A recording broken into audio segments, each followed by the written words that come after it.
Solar ফটোভোলটাইকের equivalence circuit দেখতে কেমন? এখানে এই যে সার্কুলার যে কারেন্ট সোর্সের মতো দেখতে পাচ্ছি, এটা আসলে রিপ্রেজেন্ট করছে যে amount of current generation by the striking of the photon, যেটা সূর্যের আলো থেকে আসার ফলে আমাদের যে কারেন্টটা জেনারেট হচ্ছে, যেটার নাম হচ্ছে ফোটন কারেন্ট বা টোটাল কারেন্ট, সেটা হচ্ছে এটা এখান থেকে গিয়ে এই ডায়োডের মধ্যে দিয়ে যাচ্ছে, যে কারেন্টটার নাম দিচ্ছি ডায়োড কারেন্ট। সোলার সেলের মধ্যে একই সাথে যখন সূর্যের আলো এসে স্ট্রাইক করছে, ঠিক একই সময় সেলের মধ্যে টেম্পারেচার পেনিট্রেট করছে বা তাপমাত্রা জেনারেট হচ্ছে, যেটার নাম হচ্ছে টিসি বা টি দ্বারা রিপ্রেজেন্ট করা হয়। একইভাবে আমরা সোলার সেলের মধ্যে দুটো রেজিস্ট্যান্স পাই, একটা নাম হচ্ছে সিরিজ রেজিস্ট্যান্স আর একটা নাম হচ্ছে শান্ট রেজিস্ট্যান্স। শান্ট রেজিস্ট্যান্স এবং সিরিজ রেজিস্ট্যান্স এই দুটোকে একসাথে বলা হয় parasitic resistance. Parasitic resistance.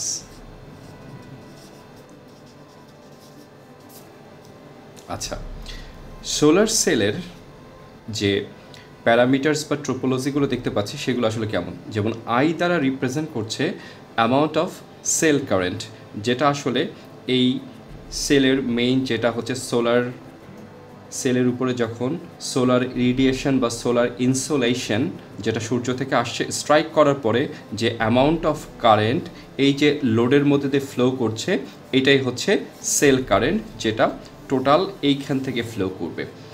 ID হচ্ছে ডায়োড কারেন্ট, কিউ হচ্ছে ইলেকট্রন চার্জ। বিকজ কোনো একটা সেমিকন্ডাক্টর বা কোনো একটা সার্কিটের মধ্যে যদি ইলেকট্রন ফ্লো না করে, তাহলে সেখান থেকে তো কারেন্ট ফ্লো করবে না। এই জন্য হচ্ছে এখানে কিউর একটা ইম্পর্ট্যান্ট ফ্যাক্টর আছে, যেটা আমরা পরবর্তী থ্রু আউট ক্লাসগুলোতে দেখতে পাবো। টিসি, যেটা আমরা এখানে বলছিলাম, টিসি হচ্ছে যে এই সার্কিটের বা এই পিভি সেলের সেল টেম্পারেচার, যেটার ইউনিট হচ্ছে কেলভিন। ভি হচ্ছে সূর্যের থেকে যখন আলো পড়ছে, সেই আলোর ফলে ফোটন কারেন্ট যখন ফ্লো করছে, তার মানে হচ্ছে সেল কারেন্ট ফ্লো করছে, ফলে লোডের রেসপেক্টে একটা ভোল্টেজ জেনারেট হবে, সেটার নাম হচ্ছে আউটপুট ভোল্টেজ। এ দ্বারা রিপ্রেজেন্ট করছে আইডিয়ালিটি ফ্যাক্টর, কে হচ্ছে বোল্টজম্যান, আর আই নট হচ্ছে ডার্ক স্যাচুরেশন কারেন্ট।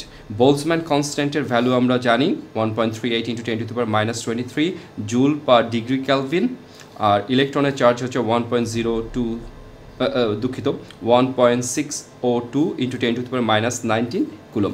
এটা হচ্ছে equivalent circuit of PV sell.